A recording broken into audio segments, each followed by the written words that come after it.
Behind the lyrics, the meaning to my latest song, Lost Conversations.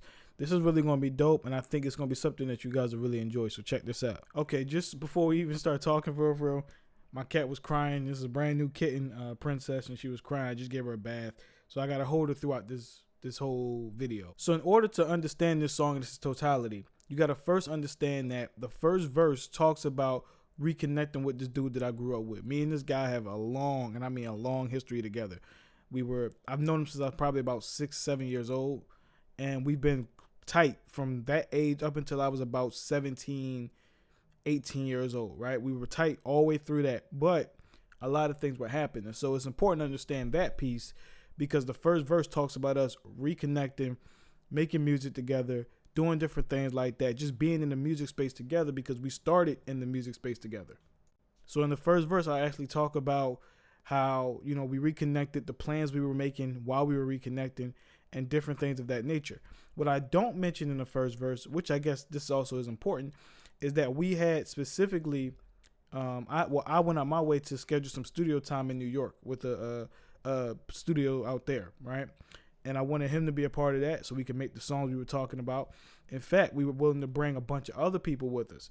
So we were going to make it like a big event where we all got in there, got about 2, 3, 4 songs done for ourselves with whomever we wanted to do them with, and then we would promote the project together. We could make it like a giant mixtape, if you will. Mind you, we were planning to do something like this years ago when I was probably 14, 15 years old. We had been planning on making a giant project together, us, a bunch of guys from the neighborhood, and we all had this one piece of, this project together that we could push. Obviously, it never happened because everyone didn't really want to work for it. Only a couple of us were willing to do it. So this time around, when we reconnected, this looked like the perfect opportunity to do so. So we made this group chat with everybody in it. We were talking back and forth, making plans. Some guys were just talking trash to each other, whatever. Neighborhood homies do. And but before I knew it, as we were talking, this particular homie wasn't responding to the messages.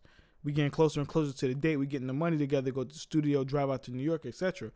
He's not answering no questions, but he's on social media. He's responding to stuff, but he's not answering no question. Ultimately, another guy who was supposed to go as well ended up telling us that, hey, such and such ain't going to come. He told me he ain't showing up. He ain't going to go. So I'm not going to go either. And so that put a bad taste in my mouth, considering the fact that we had just started to reconnect. We had just started building our bond again. We were very close growing up. And so this entire song, the entire energy of the song stems from that. Like, bro, I kind of felt betrayed. Like, we just talked about this. Everything was good. And you don't even have the common courtesy to answer a phone call or answer a text from me to tell me that. You could have easily said that, and I said, bro, me and you can do some other songs, another time. Wouldn't have been a big deal. But the way he went about it really stung. And when you look at the history of us, it stung even more because of that. So at the second half of the first verse, after I talk about we reconnected and now, this is where it's at. And the second half of that same verse, I start talking about how, you was never really serious about music in the first place. And looking back on it in hindsight, I believe that because everything that we needed to do, especially now, as far as music goes, is all based on us. We don't need a big label. We could just grab our phones, make some content, make some videos. It's all on us. It's groundwork. You lay the groundwork, it'll pay you off. And I was down for it. We had talked about this. We agreed on this. We were allegedly down to do that together. But for some odd reason, it fell all apart.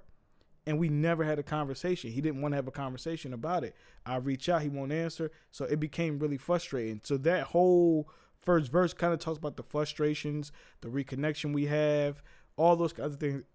All those kinds of things. I mean, me and this guy were so close that his grandmother approached me and said, look, BJ, that's what they call me back home. BJ, go talk to your brother. That's how close we were, because he started hanging with some other guys, some dudes that weren't necessarily, I won't say good guys, but just doing very different things than what we were doing. So after the first verse, I immediately go into the hook and I talk about, the hook is pretty much based on trying to make something happen, making my mom proud, elevating beyond where I'm currently at, making a living off of this. That's generally what the hook is about. The next verse gets really, really personal though. So the first line in the second verse goes, always about my business and my history is evident. Whenever you will call, I will pull up, ain't no questioning. What I'm referring to is the simple fact that this particular homie of mine, he got jumped a few times. He got in some trouble a few different times. And no matter what, I pulled up. It had nothing to do with me, but I showed up. I showed up every time, man. I showed up late nights to the projects with him. I showed up every single time. Never turned down a fade on his behalf. Never did. And then after that, I immediately started talking about the habits he picked up. I mentioned him popping pills and drinking liquor. Now, I'm not judging nobody for wanting to have fun, as they call it, whatever they want to do. It's not my business. However, what he started to do was mimic the very people who bullied him, mimic the very people he criticized, mimic the very people he was always told stay away from, the people who weren't doing too well in life, they were going in and out of jail, etc., etc. And so that's why I immediately go to that. I don't have a problem with somebody that drinks occasionally or whatever you do in your own time. It ain't got nothing to do with me. But I was watching a man who knew, a young man, we were very young at the time, a young man who knew better, but refused to do better because he wanted to be accepted.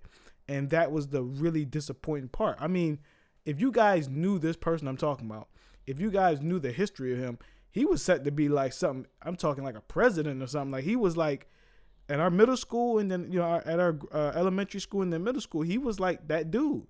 So the trajectory he went on blindsided everybody. But I saw the behind the scenes while I was watching him. I'm watching him hang with people we never hung with. I'm watching him kick it with people that were never cool with us.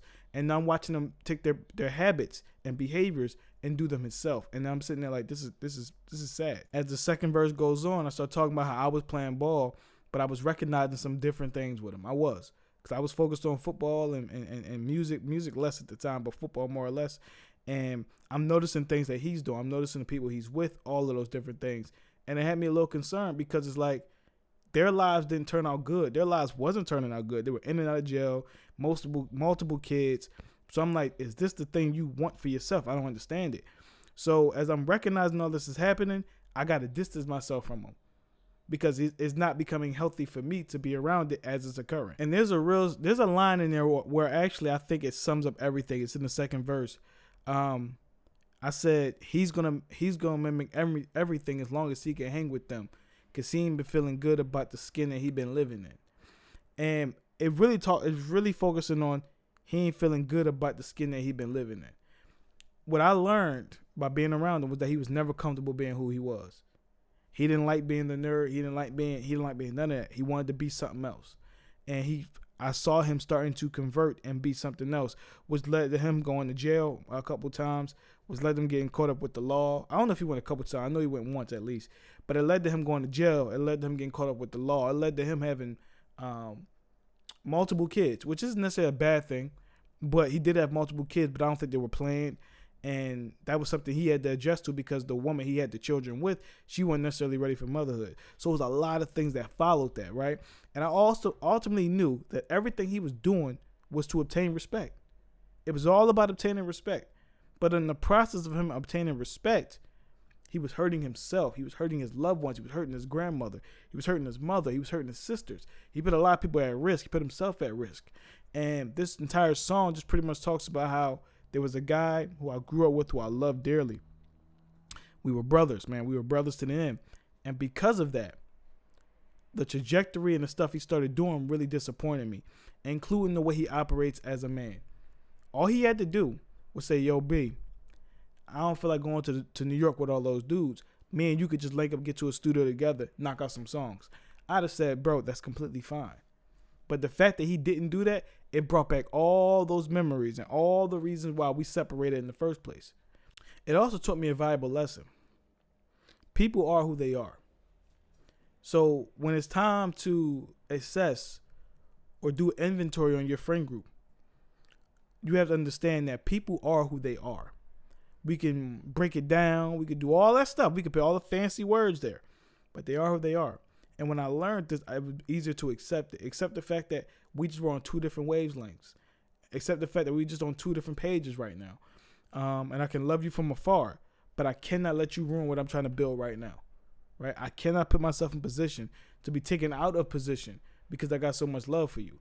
And when you're chasing something worthwhile, when you're chasing a dream worthwhile, that's an executive decision you're going to have to make, or else you're going to put everything you worked at for on the line. So hopefully you guys check out the song Lost Conversations, produced by Young Gotti Beats. It'll be on my mixtape Two Worlds, which will be exclusively produced by him. The entire project was the song was mixed and mastered at Rock 10 Studios, and I hope you enjoy it because I think it's a really good song. I think I did really well on it. I'm very satisfied with how it turned out, but I also think you guys can benefit from the message in the song. Is that who you are is who you are. You don't have to go ahead and try to blend in with them people over there. Especially if you know they're doing the wrong thing. If they're doing the wrong thing, I don't care how good they make it look. If it's wrong, it's wrong. Right is right, wrong is wrong.